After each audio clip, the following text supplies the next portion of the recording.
Hello दोस्तों, नमस्कार। कैसे हैं आप सब? स्वागत है आपका आज की नई वीडियो में। दोस्तों, जैसे कि हम इंडियन कॉन्ट्रैक्ट एक्ट को डिटेल में अब समझते जा रहे हैं, बहुत सारे टॉपिक्स मैंने इसमें कवर कर दिए हैं। उससे अगला ही टॉपिक हमारे पास एक नया आता है आज, जो कि मैं आपसे डिस्कस करूंगा, जो हमारा डील करता है वॉइड एग्रीमेंट से। देखिए, एग्रीमेंट जब बनता है उसमें बहुत सारी कंडीशंस हम रख देते हैं, तो उसमें कुछ कंडीशंस ऐसी हो जाती हैं जो कि रखने से वो कॉन्ट्रैक्ट नल एंड वाइड हो जाता है। नल एंड वाइड मतलब कि उसकी वैल्यू लीगल सेंस में जीरो हो जाती है, जिसके लिए आप कोर्ट में जाकर क्लेम नहीं कर सकते और ना ही आप उसके लिए कोई कंपनसेशन ले सकते हैं। तो उन्हीं कुछ ग्राउंड से रिलेटेड हमारे पास आज सेक्शन है, 5 सेक्शन है, 26, 27, 28, 29 और 30, यानी कि 26, 27, 28, 29 और 30। ये 5 सेक्शन हमें इस बात से क्लियर करते हैं कि अगर आपने इन 5 सेक्शन के अंदर जो कंडीशंस दे रखी हैं वैसी कोई कंडीशन रखी तो वो एक नल एंड वॉइड एग्रीमेंट हो जाएगा। एग्रीमेंट, इस वर्ड को ध्यान रखिएगा, कॉन्ट्रैक्ट की बात नहीं कर रहा हूं मैं बात कर रहा हूं एग्रीमेंट की, यानी कि कॉन्ट्रैक्ट से पहले का पार्ट, अभी वो कॉन्ट्रैक्ट बना नहीं है तो एग्रीमेंट ही इटसेल्फ वॉइड हो जाएगा।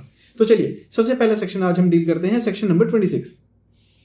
ये बात करता है agreement in restraint of marriage void. ये लिखा हुआ है बेरेट की हेडिंग में। इसका मतलब क्या हुआ कि जहां एक एग्रीमेंट ऐसा बना दिया कि आप शादी नहीं करेंगे तो वो एक वॉइड एग्रीमेंट हो जाएगा।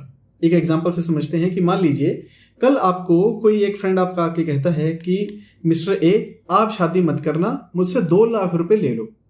आप मान लो उस एग्रीमेंट पे साइन भी कर देते हैं कि चलिए ठीक है, मैं आपसे 2 लाख रुपए ले रहा हूं, मैं सारी उम्र शादी नहीं करूंगा। तो वो क्या हो गया?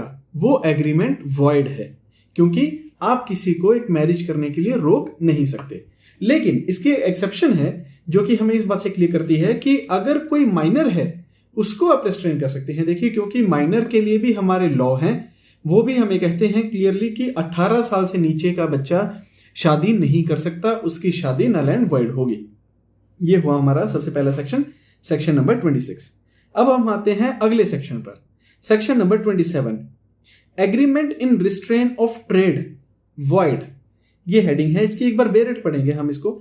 Every agreement by which anyone is restrained from exercising a lawful profession, trade or business of any kind to that extent void.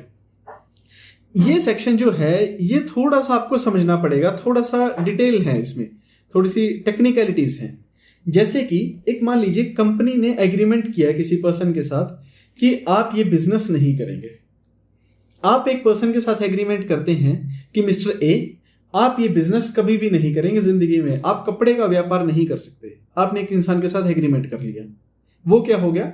एक वॉइड एग्रीमेंट बन गया, क्योंकि आप किसी पर रेस्ट्रेन नहीं लगा सकते। और लेकिन जब मान लीजिए कंपनी रेस्ट्रेन लगा रही है, कंपनी किसमें? जिसके लिए कि हमारी एक्सेप्शंस गिवन है। एक्सेप्शन हमें यह बोलती हैं कि जहां एक मार्केट में गुडविल की बात आती है, एक कंपनी की ब्रांड वैल्यू की बात आती है, तो वहां अगर एक लिमिटेड रेस्ट्रेन लगाया हुआ है तो वो एक वैलिड पॉइंट है।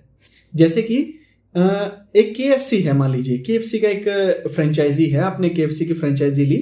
KFC आपके साथ एग्रीमेंट करती है कि सर आप KFC के अलावा किसी और कंपनी का या कोई और प्रोडक्ट नहीं सेल करेंगे, क्योंकि उससे KFC की गुडविल खराब होती है। लेकिन आप क्या करते हैं कि आप उसके अंदर कोई और सामान बेचते हैं, तो KFC आप पे क्या करेगा? आपके ऊपर केस करेगा कि मुझे कंपनसेशन चाहिए, क्योंकि आपने मेरी गुडविल यूज करके वो पैसा कमाया है। तो यहां पर उसके अंदर 27 का रेस्ट्रेन अप्लाई नहीं होगा, क्योंकि वो जो KFC है उसने अपनी मार्केट में गुडविल बनाई हुई है और उसने आपको एक व्यापार करने से मना नहीं किया।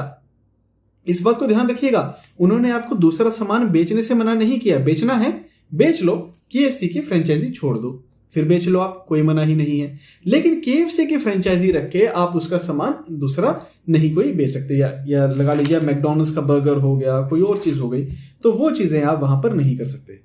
ये हुआ हमारा सेक्शन 27 इस बात से क्लियर। अब हम आते हैं 28 पर, agreement in restraint of legal proceedings void.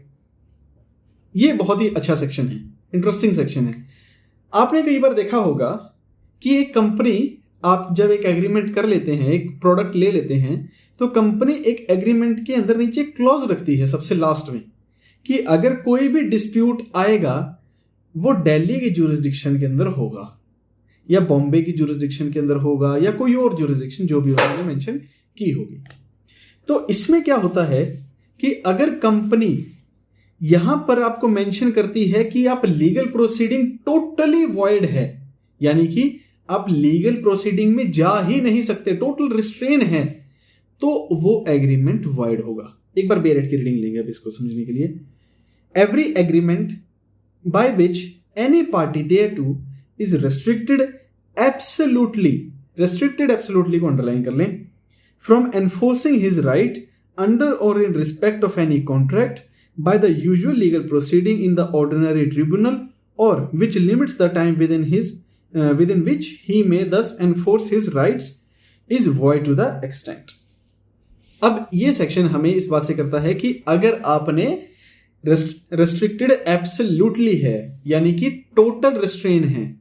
अब इसके अंदर बात क्या निकलती है, मान लीजिए उन्होंने ये मेंशन कर दिया कि हम दिल्ली में डाल सकते हैं सिर्फ, या बॉम्बे में डाल सकते हैं, या मद्रास, कलकत्ता, जो भी लिखा हुआ है, चंडीगढ़ डाल सकते हैं, ABC जो भी लिखी हुई है, वो वैलिड है क्योंकि उन्होंने एब्सोल्युटली रेस्ट्रिक्शन नहीं लगाई है।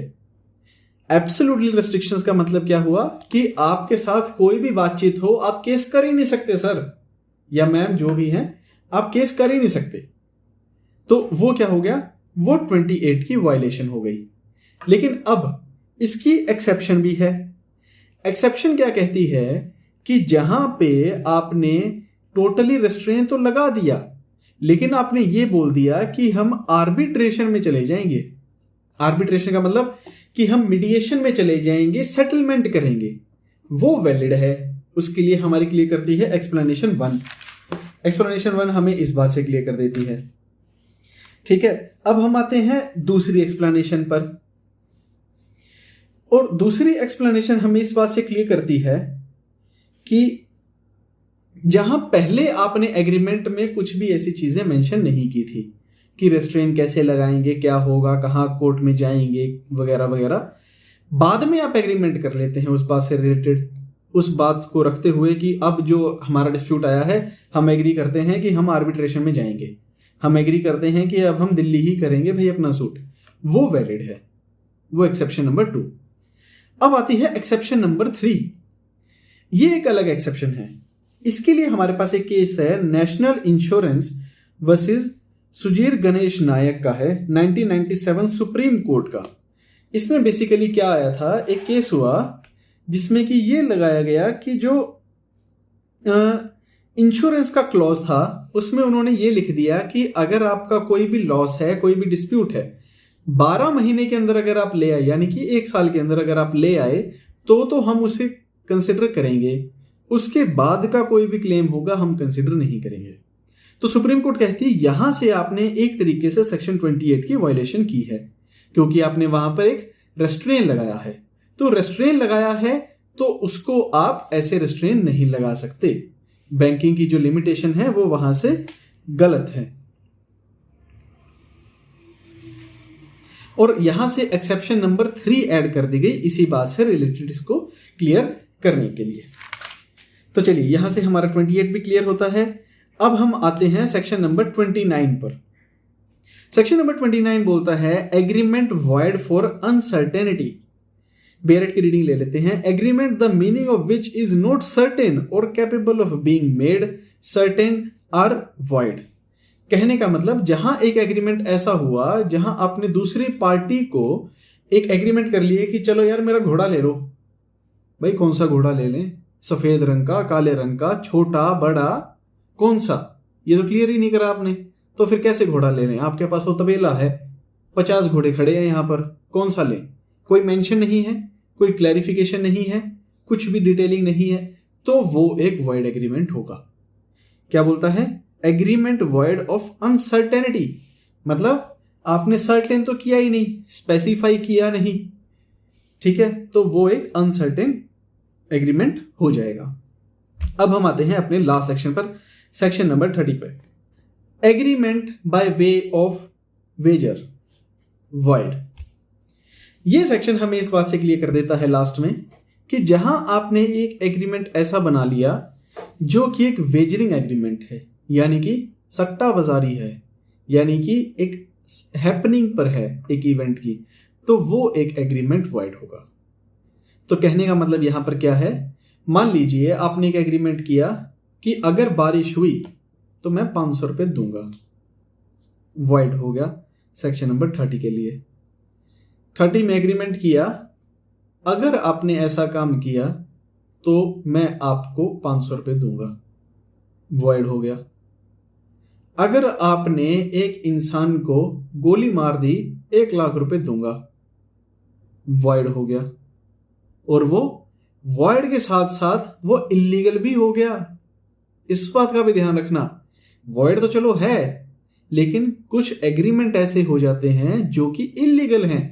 यानी कि मान लीजिए आपने कुछ ऐसा एग्रीमेंट किया कि घोड़े दौड़ रहे हैं, घोड़ों पे पैसा लगाया, आपने बोला कि ये एक सफेद वाला अगर घोड़ा जीतता है मैं आपको 10,000 रुपये दूंगा। वो बोलता है ठीक है, अगर ये नहीं जीता तो मैं दूंगा। ठीक है, तो ये जो एग्रीमेंट है ये वॉइड तो है, लेकिन ये इलीगल भी है। इसके लिए आपको पनिशमेंट भी होगी। ऐसा नहीं है कि सिर्फ आपको वॉइड कह के छोड़ दिया जाएगा, इसमें आपको पनिशमेंट भी होगी। ये हमारा सेक्शन 30 हमें इस बात से क्लियर करता है। तो उम्मीद करता हूं दोस्तों कि आपको यहां से ये जो एग्रीमेंट है, ये वॉइड एग्रीमेंट की कहानी 26 से लेकर 30 तक ये सारे सेक्शन आपको डिटेल में समझ आ गए होंगे। जैसा कि आपको मैं 30 बता रहा था, तो इसमें 294A इसमें मेंशन कर रखा है कि इसमें आपको पनिशमेंट दी जाएगी।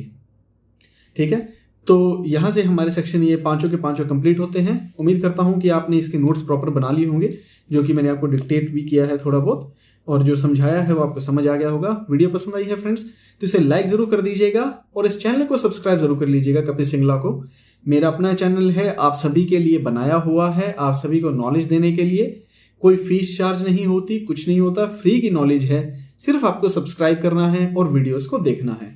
पसंद आए तो इसे लाइक जरूर कर दीजिएगा, और अगर आपका कोई भी सजेशन हो, क्वेरी हो, मुझे फ्रीली आप कमेंट सेक्शन में पूछ सकते हैं, या आपका सजेशन है तो मुझे आप फ्रीली दे सकते हैं। Thank you so much, bye bye, take care.